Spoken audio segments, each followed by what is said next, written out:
what I see is that, for example, if you try to get ChatGPT or Claude or Gemini to write you something, it's really shitty. And it's shitty because by its nature, it goes to the mean, to the average.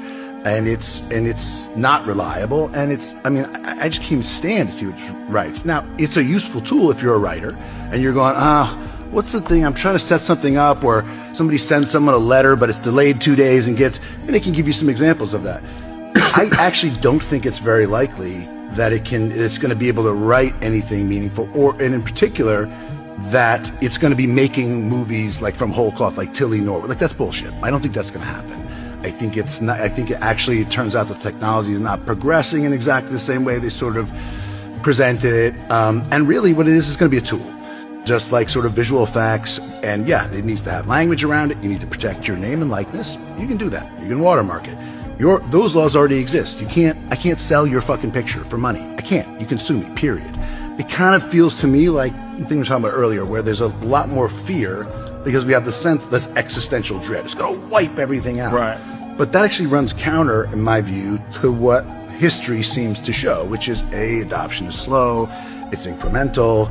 I think a lot of that rhetoric comes from people who are trying to justify valuations around companies where they go, we're going to change everything. In 2 years, there's going to be no more work. Right. Well, the reason they're saying that is because they need to ascribe a valuation for investment that can warrant the capex spend they're going to make on these data centers, with the argument that, like, as soon as we do the next model, it's going to scale up, it's going to be 3 times as good.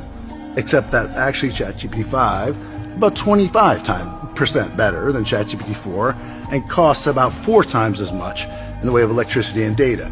So when they say that's like plateauing, the early AI, the line went up very steeply, and it's now sort of leveling off. I think it's because, and yes, it'll get better, but it's going to be really expensive to get better. And a lot of people were like, fuck this, we want ChatGPT 4, because it turned out like the vast majority of people who use AI are using it to as companion bots to chat with at night. And so there's no work, there's no productivity, there's no value to it. I would argue there's also not a lot of social value to getting people to focus on an AI friend who's, telling you that you're great and listening to everything you say and being sycophantic. That's sort of a side issue. I think for this particular purpose, the way I see the technology and what it's good at and what it's not, it's going to be good at filling in all the places that are expensive and burdensome and they make it harder to do it. And it's always going to rely fundamentally on the human artistic aspects of it.